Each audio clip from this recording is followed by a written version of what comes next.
ಸ್ನೇಹಿತರೆ, ನ್ಯೂಸ್ ಶೋಗೆ ಸ್ವಾಗತ. ನಾನು ಶಾಂತ. ವಿರಾಟ್ ಕೊಹ್ಲಿಗೆ ಇರೋ ಪಾಪ್ಯುಲಾರಿಟಿ ಬಗ್ಗೆ ಹೇಳೋದೇ ಬೇಡ. ಟೀಮ್ ಇಂಡಿಯಾದ ಈ ಕೊಹಿನೂರ್ ವಜ್ರ ಇಡೀ ಕ್ರಿಕೆಟ್ ಜಗತ್ತಿಗೆ ಕಿರೀಟವಿದ್ದಂತೆ. ಗಲ್ಲಿಯಿಂದ ಹಿಡಿದು ವಿದೇಶದ ಯಾವುದೋ ಮೂಲೆಯಲ್ಲಿರೋ ಜನರಿಗೂ ಕೂಡ ನಮ್ಮ ವಿರಾಟ್ ಯಾರು ಅನ್ನೋದು ಗೊತ್ತಿದೆ. ಮೊದಲೆಲ್ಲ ಫುಟ್ಬಾಲ್ ಪ್ಲೇಯರ್ಸ್ಗೆ ಮಾತ್ರ ಜಗತ್ತಿನಾದ್ಯಂತ ಕ್ರೇಜ್ ಇರ್ತಿತ್ತು. But for the first time Virat Kohli ಕ್ರಿಕೆಟ್ನಲ್ಲಿ ಕಿಂಗ್ ಆಗಿ ಮೆರೀತಿದ್ದಾರೆ.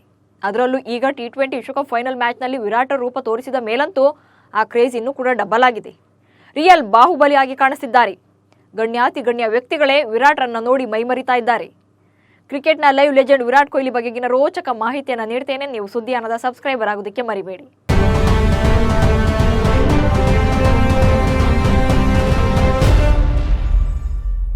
ವಿರಾಟ್ ಕೊಹ್ಲಿ ಇದೊಂದು ಹೆಸರು ಸಾಕು.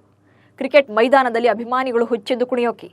ಬ್ಯಾಟ್ ಹಿಡಿದರೆ ಭಯಂಕರ, ಫೀಲ್ಡಿಂಗ್ನಲ್ಲಿ ಚಿರತೆ ವೇಗದ ಆಟಗಾರ. ಸದಾ ಆಕ್ಟಿವ್ ಆಗಿರೋ ಇದೇ ವಿರಾಟ್ ಈಗ ಭಾರತಕ್ಕೆ ವಿಶ್ವಕಪ್ ಗೆಲ್ಲಿಸಿಕೊಟ್ಟ ಹೀರೋ. ಇನ್ಸ್ಟಾಗ್ರಾಮ್ನಲ್ಲಿ 270 ಮಿಲಿಯನ್ ಫಾಲೋವರ್ಸ್ ಹೊಂದಿರೋ ವಿರಾಟ್ ಕೊಹ್ಲಿ ಸಂಪಾದನೆ ಮಾಡಿರೋ ಅಭಿಮಾನ ಅಂತಿದ್ದದಲ್ಲ. ದ್ವೇಷಿಸುವವರನ್ನು ಕೂಡ ಪ್ರೀತಿಸುವಂತೆ ಮಾಡೋ ತಾಕತ್ತು ವಿರಾಟ್ಗೆ ಮಾತ್ರ ಇದೆ.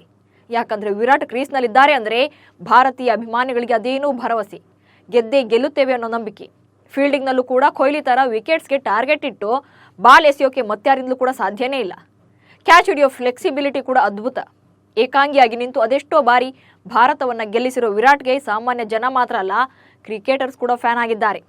ಗಣ್ಯ ವ್ಯಕ್ತಿಗಳು ಕೂಡ ವಿರಾಟ್ ಅಭಿಮಾನಿಯಾಗಿದ್ದಾರೆ. ಕ್ರಿಕೆಟ್ ಕಿಂಗ್ ಅಂತ ಕರೆಸಿಕೊಳ್ಳೋ ವಿರಾಟ್ ಕೊಹ್ಲಿ T20 ವಿಶ್ವಕಪ್ ಗೆದ್ದ ಮೇಲಂತೂ ರಿಯಲ್ ಬಾಹುಬಲಿಯಾಗಿದ್ದಾರೆ.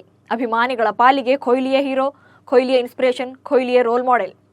ಇದಕ್ಕೆ ಬೆಸ್ಟ್ ಎಕ್ಸಾಂಪಲ್ ಗುರುವಾರ ರಾತ್ರಿ ಮುಂಬೈನ ವಾಂಖೇಡೆ ಸ್ಟೇಡಿಯಂನಲ್ಲಿ ನಡೆದ ಅದೊಂದು ಘಟನೆ.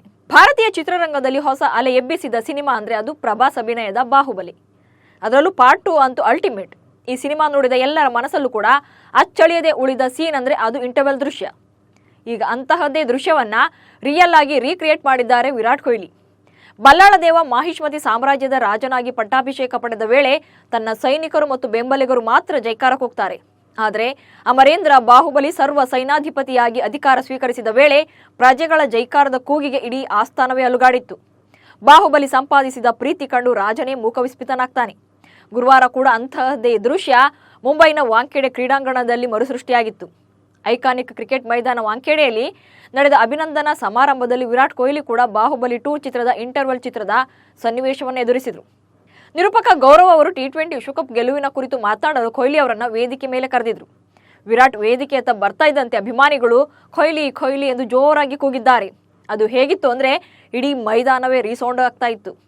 ಸಹ ಆಟಗಾರರು, BCCI ಅಧಿಕಾರಿಗಳು ಕೂಡ ಕೊಹ್ಲಿ ಫ್ಯಾನ್ ಫಾಲೋಯಿಂಗ್ ಕಂಡು ಒಂದು ಕ್ಷಣ ದಂಗಾಗಿದ್ರು. ವೇದಿಕೆಗೆ ಆಗಮಿಸಿದ ನಂತರ ಅಭಿಮಾನಿಗಳತ್ತ ಕೈ ಬೀಸಿದ ಕೊಹ್ಲಿ ಮಾತನಾಡಲು ಶುರು ಮಾಡಿದ್ರು. ಆದರೆ ಫ್ಯಾನ್ಸ್ ಅದಕ್ಕೆ ಅವಕಾಶನೇ ಕೊಡಲಿಲ್ಲ. ಕೆಲ ಹೊತ್ತಾದ ಬಳಿಕ ಮೊದಲಿಗೆ ಎಂದು ಮಾತನ್ನ ಶುರು ಮಾಡಿದ್ರು. ಆಗ ಅಭಿಮಾನಿಗಳ ಜೈಕಾರ ಮತ್ತಷ್ಟು ಹೆಚ್ಚಾಗಿತ್ತು.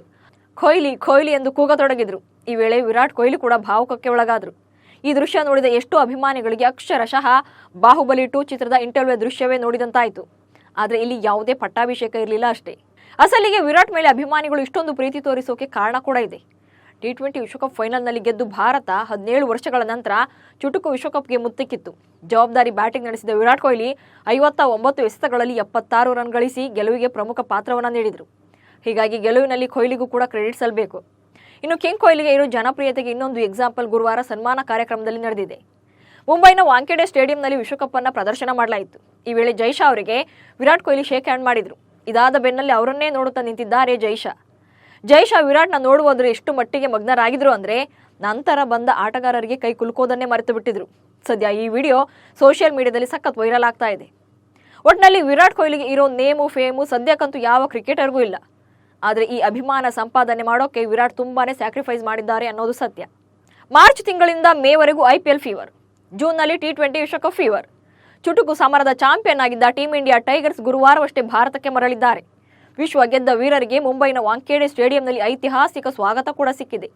ಈಗ ಟೀಮ್ ಇಂಡಿಯಾ ಯಂಗ್ಸ್ಟರ್ಸ್ ಮತ್ತೊಂದು ಸಮರಕ್ಕೆ ಸಜ್ಜಾಗಿದ್ದಾರೆ. ಶನಿವಾರದಿಂದ ಜಿಂಬಾಬ್ವೆ ಮತ್ತು ಭಾರತದ ನಡುವಿನ T20 ಸಮರ ಶುರುವಾಗಲಿದೆ. ಹರಾರೆಯಲ್ಲಿ ನಡೆಯಲಿರುವ ಈ ಫೈಟ್ನಲ್ಲಿ ಯುವ ಪಡೆಯನ್ನೇ ನೆಚ್ಚಿಕೊಂಡಿರುವ ಶುಭ್ಮನ್ ಗಿಲ್ ಸಾರಥ್ಯದ ಟೀಮ್ ಇಂಡಿಯಾ ಹೇಗೆ ಪ್ರದರ್ಶನ ನೀಡಲಿದೆ ಎಂಬುದೇ ಭಾರಿ ಕುತೂಹಲಕ್ಕೆ ಕಾರಣವಾಗಿದೆ. ಅಲ್ಲದೆ ಈ ಸರಣಿ ಟೀಮ್ ಇಂಡಿಯಾ ಆಟಗಾರರ ಭವಿಷ್ಯವನ್ನು ಬದಲಿಸುವ ಸಾಧ್ಯತೆ ಕೂಡ ಇದೆ. IPLನಲ್ಲಿ ಮಿಂಚಿದ ಆಟಗಾರರು ಟೀಮ್ ಇಂಡಿಯಾದಲ್ಲಿ ಸ್ಥಾನ ಭದ್ರಪಡಿಸಿಕೊಳ್ಳೋಕೆ ಒಂದೊಳ್ಳೆ ಅವಕಾಶ ಕೂಡ ಇದೆ. T20 ವಿಶ್ವಕಪ್ ಗೆದ್ದ ಬೆನ್ನಲ್ಲೇ ಹಿರಿಯ ಆಟಗಾರರಾದ ರೋಹಿತ್ ಶರ್ಮಾ, ವಿರಾಟ್ ಕೊಹ್ಲಿ ಮತ್ತು ರವೀಂದ್ರ ಜಡೇಜಾ T20 ಕ್ರಿಕೆಟ್ಗೆ ಗುಡ್ ಬೈ ಹೇಳಿದ್ದಾರೆ. ಪಾಂಡ್ಯ, ರಿಷಬ್ ಪಂತ್, ಸೂರ್ಯಕುಮಾರ್ ಯಾದವ್ ಸೇರಿದಂತೆ ಇತರೆ ಆಟಗಾರರಿಗೆ ವಿಶ್ರಾಂತಿ ನೀಡಲಾಗಿದೆ. ಇದೀಗ ಜಿಂಬಾಬ್ವೆ ವಿರುದ್ಧದ ಸರಣಿಗೆ ಯುವ ಆಟಗಾರರಿಗೆ ಮಣೆ ಹಾಕಲಾಗಿದೆ. ಸಿಕ್ಕ ಅವಕಾಶವನ್ನು ಯುವ ಆಟಗಾರರು ಸರಿಯಾಗಿ ಬಳಸಿಕೊಂಡ್ರೆ ಭಾರತ ಸೀನಿಯರ್ಸ್ ತಂಡದಲ್ಲಿ ಆಡುವ ಅವಕಾಶ ಕೂಡ ಪಡೆಯಬಹುದು.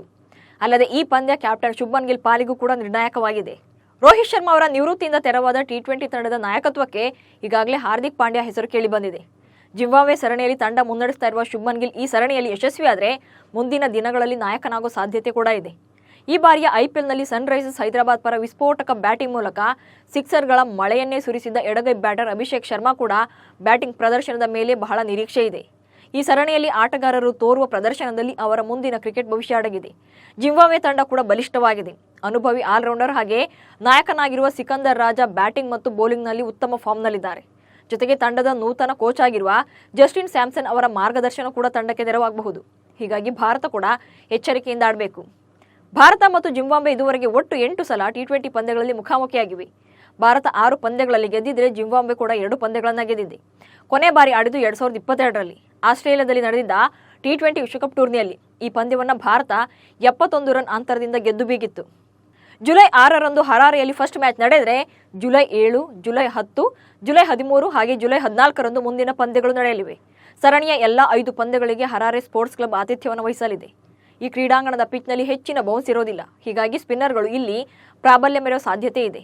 ಈ ಮೈದಾನದಲ್ಲಿ ಕಳೆದ 50 ಟಿ20 ಪಂದ್ಯಗಳಲ್ಲಿ ಮೊದಲು ಬ್ಯಾಟ್ ಮಾಡಿದ ತಂಡ 29 ಸಲ ಜಯ ಸಾಧಿಸಿದೆ. ಹೀಗಾಗಿ ಟಾಸ್ ಗೆದ್ದ ತಂಡ ಮೊದಲು ಬ್ಯಾಟ್ ಮಾಡುವ ಸಾಧ್ಯತೆ ಇದೆ. ಸದ್ಯ ಟಿ20 ವಿಶ್ವಕಪ್ನಲ್ಲಿ ಸ್ಥಾನ ಪಡೆದಿದ್ದ ಕೆಲ ಆಟಗಾರರು ಜಿಂಬಾಬ್ವೆ ಸರಣಿಗೆ ಆಯ್ಕೆಯಾಗಿದ್ದರಿಂದ ಪ್ಲೇಯಿಂಗ್ 11ನಲ್ಲಿ ಯಾರಿಗೆಲ್ಲ ಚಾನ್ಸ್ ಸಿಗುತ್ತೆ ಅನ್ನೋದೇ ಈಗಿರುವ ಕುತೂಹಲ.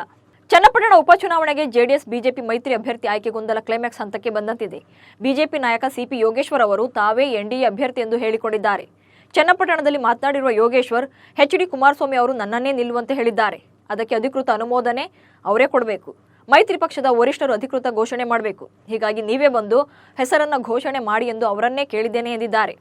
ಉತ್ತರ ಪ್ರದೇಶದ ಹತ್ರಾಸ್ ಜಿಲ್ಲೆಯಲ್ಲಿ ನಡೆದ ಸತ್ಸಂಗ ಕಾರ್ಯಕ್ರಮದ ವೇಳೆ ಸಂಭವಿಸಿದ ಭೀಕರ ಕಾಲ್ತುಳಿತದಲ್ಲಿ 121 ಜನ ಸಾವನ್ನಪ್ಪಿದರು. ಘಟನೆ ಬಳಿಕ ಕಾರ್ಯಕ್ರಮದ ಕೇಂದ್ರ ಬಿಂದು ಸ್ವಘೋಷಿತ ದೇವಮಾನವ ಬೋಲೆಬಾಬಾ ಅಲಿಯಾಸ್ ಸೂರಜ್ ಪಾಲ್ ಸಿಂಗ್ ಕಣ್ಮರೆಯಾಗಿದ್ದಾನೆ.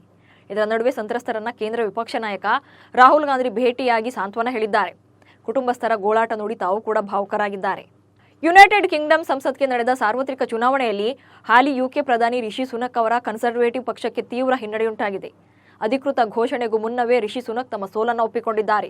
ವಿರೋಧ ಪಕ್ಷದ ಲೇಬರ್ ಪಾರ್ಟಿಯ ಕಿರ್ ಸ್ಟಾರ್ಮರ್ ಬ್ರಿಟನ್ ಪ್ರಧಾನಿಯಾಗುವುದು ಬಹುತೇಕ ಖಚಿತವಾಗಿದೆ. ಬ್ರಿಟನ್ನ ಕಳೆದ 50 ವರ್ಷಗಳ ಇತಿಹಾಸದಲ್ಲಿ 60 ವರ್ಷ ಮೇಲ್ಪಟ್ಟ ವ್ಯಕ್ತಿಯೊಬ್ಬರು ದೇಶದ ಪ್ರಧಾನಿ ಆಗ್ತಾ ಇರೋದು ಇದೇ ಮೊದಲು. ಟೀಂ ಇಂಡಿಯಾದ ವಿಜಯೋತ್ಸವ ಮುಗಿದ ಬೆನ್ನಲ್ಲೇ ವಿರಾಟ್ ಕೊಹ್ಲಿ ರಾತ್ರೋರಾತ್ರಿ ಲಂಡನ್ಗೆ ಪ್ರಯಾಣ ಬೆಳೆಸಿದ್ದಾರೆ. ಮುಂಬೈನಲ್ಲಿ ವಿಜಯೋತ್ಸವ ಪರೇಡ್ ಮುಗಿಸಿದ ಬಳಿಕ ವಿಮಾನ ನಿಲ್ದಾಣದಲ್ಲಿ ಕಾಣಿಸಿಕೊಂಡ ಕಿಂಗ್ ಕೊಹ್ಲಿ ಲಂಡನ್ಗೆ ತೆರಳಿದ್ದಾರೆ. ಅಸಲಿಗೆ ಅನುಷ್ಕಾ ಶರ್ಮಾ, ಮಗಳು ಒಮಿಕಾ ಹಾಗೆ ಮಗ ಆಕಾಯ್ ಲಂಡನ್ನಲ್ಲಿದ್ದಾರೆ. ಹೀಗಾಗಿ ವಿರಾಟ್ ಕೊಹ್ಲಿ ತಮ್ಮ ಕುಟುಂಬವನ್ನು ಭೇಟಿ ಮಾಡಲು ಲಂಡನ್ಗೆ ಹಾರಿದ್ದಾರೆ.